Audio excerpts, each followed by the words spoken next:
you a very interesting idea to bring Jared McCain home to Sacramento this is from Bleacher Report, and they have trade ideas and landing spots for the NBA's top 5 trade chips. So let me first tell you who the trade chips are.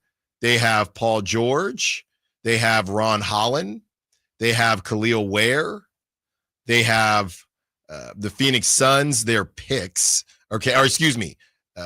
They have, I think, Devin Booker. And number 1, they have Jared McCain. So this is the write-up on Jared McCain.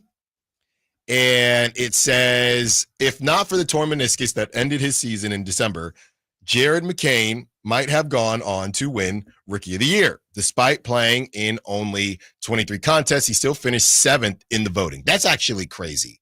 A more capable on-ball scorer than most scouting reports suggested, the Duke product predictably excelled as a spot-up threat, hitting 38.3% of his 5.8 three-point attempts per game. Though perhaps not a future first option, McCain's scoring versatility and efficiency make him one of the more promising offensive prospects in the league. Why is he a trade chip? In addition to the appeal generated by the qualities above, McCain also profiles as a potential mover because the Sixers have something of a logjam at this position.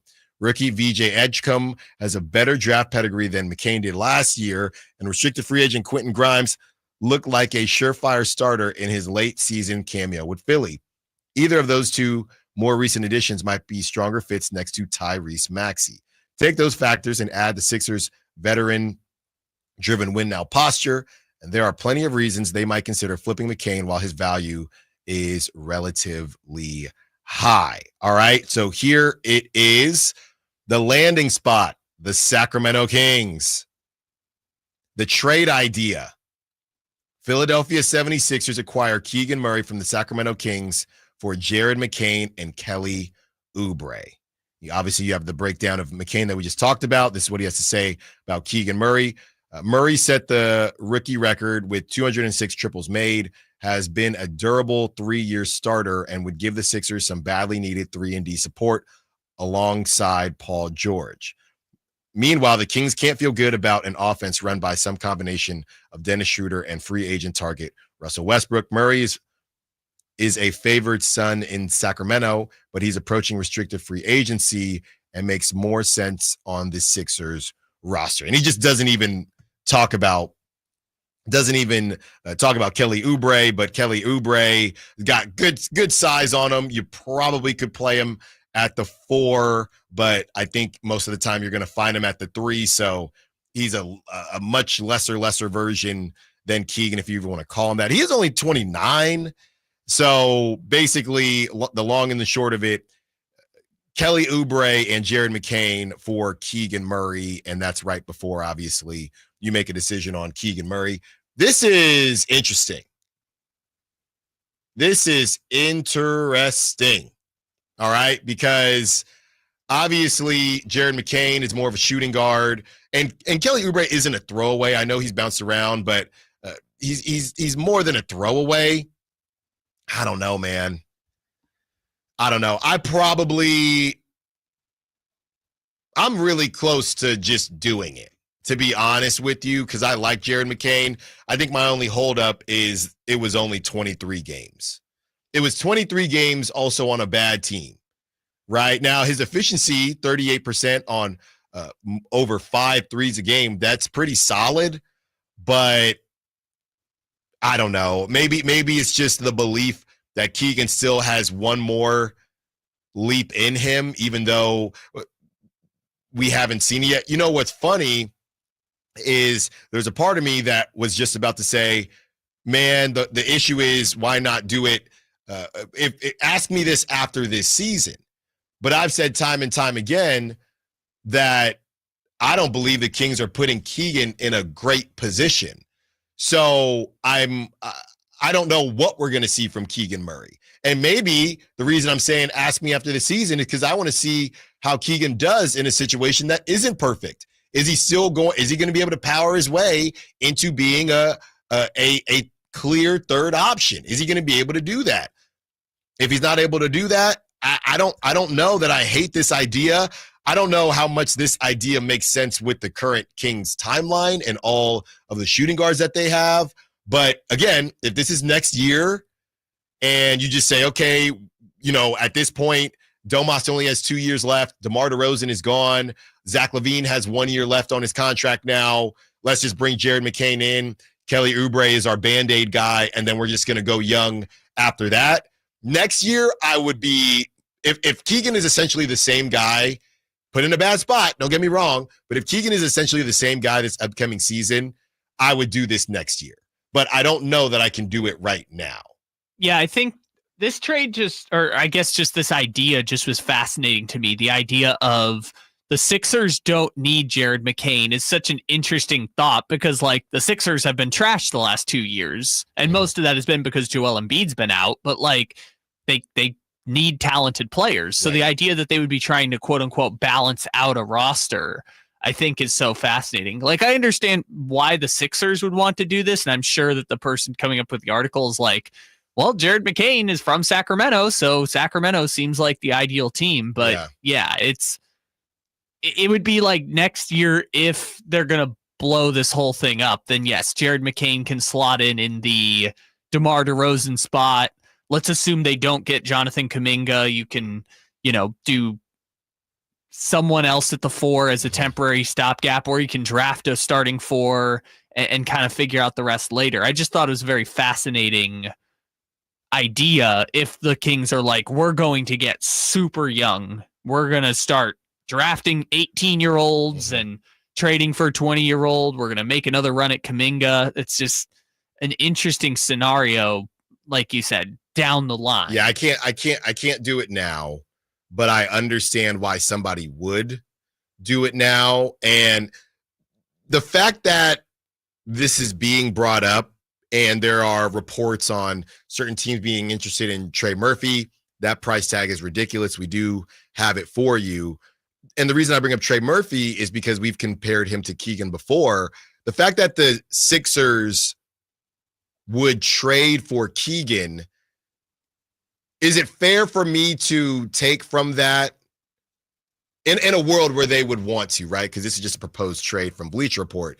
But if they did propose that trade, is it fair for me to assume that the Sixers, along with anybody else interested, feel like Keegan Murray is basically as good as he's going to be, right? They don't feel like they're getting over on the Kings in any way? Because if you look at both of their ceilings, who do you think the NBA, if you polled the NBA right now and asked who has a higher ceiling, Jared McCain and Keegan Murray, who do you think? I think people would say Jared McCain. Yeah, I think I agree. So if the Sixers are willing to do that, and in part it's because they want to win now and they're ready-made, anybody that's interested in Keegan in a weird way, and any contender that's interested in Keegan Murray, which means that he'll probably be a fourth option at best on a true contender, that kind of tells me that the NBA has decided that Keegan Murray is who he is. I mean, I guess, but like in this scenario, let's say Keegan gets a 4-year 100, or, the 5-year 125 that we're talking about for an extension. I understand why, if you're Philadelphia and you know that, like, even if it's not Keegan, call it Jabari Smith Jr. or Tari Eason or any of these guys who's going to make $20 million a year or something.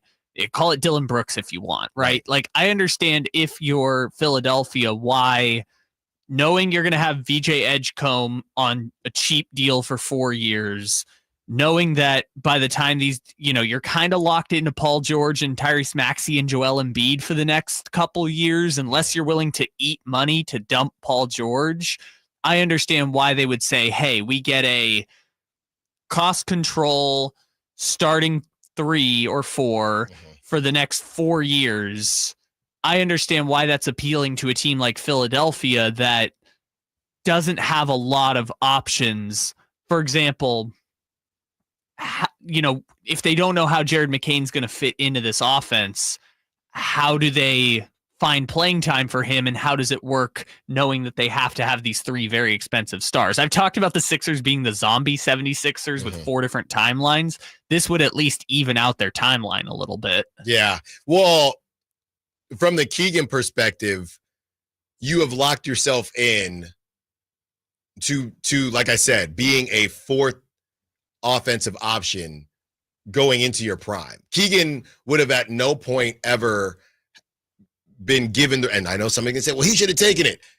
Keegan will have no point in his career been given an actual opportunity. You know what? I'll say outside of the first season after being team season. I think that was a year where Keegan could have easily been the third scoring option, right? Or it was open because Malik was coming off the bench. It is his second year in the league. So besides that 1 year, Keegan Murray would have been in the league at that point or would have signed up for the 4 years with the Kings and then signing a 4-year contract to be nothing more than a fourth option. And that would, at that point, he is who he is. You're signing, you are signing that contract and you're not just signing it for the money. You're signing that contract saying, this is who I am now. Yeah. I am a fourth option on hopefully a team that will make deep playoff runs, but there's no more Keegan Murray, Kawhi, Jason Tatum conversations to me. And that's fine, but that's what it is. Yeah, I think the Sixers would not necessarily be selling low, but they would be giving up on the ceiling of Jared McCain, acknowledging that they're not going to be able to give him the runway to become whatever Jared McCain is going to be, right? You talked about in the story saying that in 23 games, he was putting up these incredible numbers, but they were pretty much all without Paul George, right? So if you are not going to just eat Paul George's contract and dump him for a pick and attach a pick and just get, 2 players making $25 million a year, if they're not willing to do that, then they kind of do have to not move Jared McCain, but they have to either make him a super sub off the bench or they're going to have to put VJ Edgecombe on the bench. And I think, as good as Jared McCain has been so far, you bet on the number 3 pick in the draft in a quality draft having a higher upside, higher ceiling than even Jared McCain. You prioritize that development even more than your 16th pick in the draft who had some flashes. Yeah, and the whole thing about Keegan Murray is I think right now he's starting to enter the realm of, and I know we keep saying the same name, but are you a Jaden McDaniels variant, right? This is what's hot in the streets. There are levels to this, depending on how good you are offensively. Trey Murphy, Herb Jones, Jaden McDaniels, Nickeil Alexander-Walker, all those guys. Is Keegan Murray officially going to be put in that category? Now, Trey Murphy III is a little bit different because I think he is got the highest ceiling. And I guess we could put Jabari Smith Jr. in there too, but all the same type of long defensive wings that can shoot the 3 ball, right? That's what you're there to do. Trey Murphy, are any of you going to pop? Trey Murphy has the best opportunity because his team stinks, but we'll see what happens with the rookies that they've added. With Keegan and him kind of entering now the conversation with the rest of those guys, that is the same thing that we discussed with his buddy, old pal at the Riverwalk, or in the Riverwalk right now, De'Aaron Fox. De'Aaron Fox, he wanted more wings, and they did not get him wings. De'Aaron being drafted to this team essentially as one of the chosen ones, being chosen over Tyrese Halliburton, it was not going to work out in Sacramento. This is how I've always felt, because De'Aaron, I don't think, wanted to be a number 1. And now he gets to be a number 2, possibly eventually a number 3 in San Antonio. So it's going to work out for him. Keegan Murray, us having the conversation of whether or not he's going to take the Kawhi leap in Sacramento, that's completely because they need it based on the lack of talent that they have or cohesiveness, not having a top 10 guy, right? Or dare I say a top 5 or 7 guy. Keegan Murray can go to a Sixers. Joel Embiid is a top 10 when he's healthy, obviously. He goes to the Sixers, right? And people will say, I see it on the chat right now, you don't trade a player that's a laser from 3, that's improved on defense when you ask him to. He's not a number 1. That's fine. Trading him is stupid.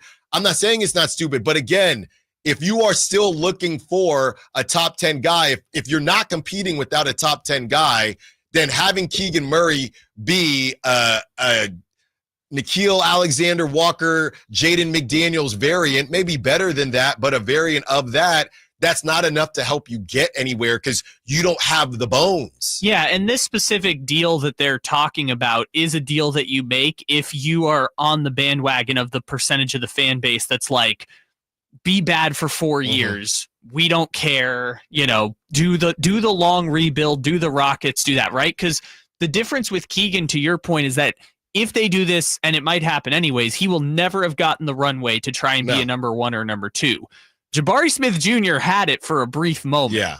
But that's because Houston was terrible when he got there. Keegan just happened to join a team that immediately was the 3 seed in the Western Conference and has been trying to compete every year that Keegan has been on the team and has had better, elite scoring options in their prime. Right. Whether that's De'Aaron Fox, whether that's Domantas Sabonis, whether that's DeMar DeRozan, whether that's now Zach LaVine. They've always prioritized other people's offense over Keegan Murray from day one.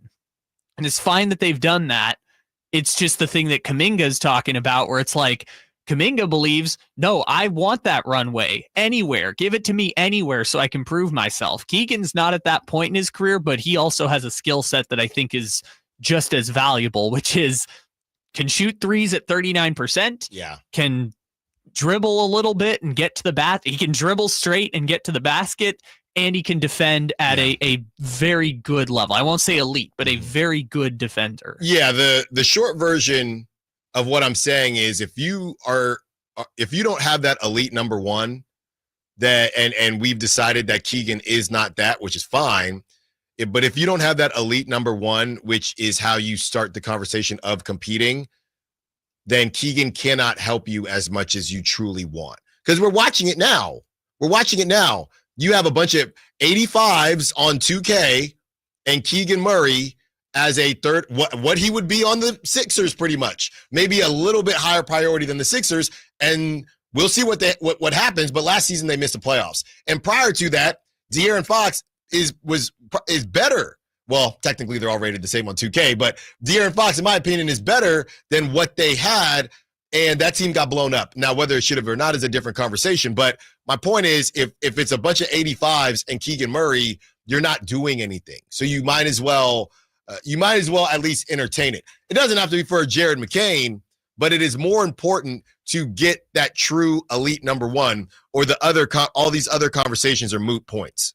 That's where I'm at. I'm not saying to move Keegan. I'm saying Keegan on teams like this aren't really doing anything. 916-339-1140. When we return, I've come to a decision, okay? Or I guess I've come to the conclusion that there's no way Malik Monk makes it through this next season with the Sacramento Kings. Alan Stiles, Sactown Sports. Sacramento.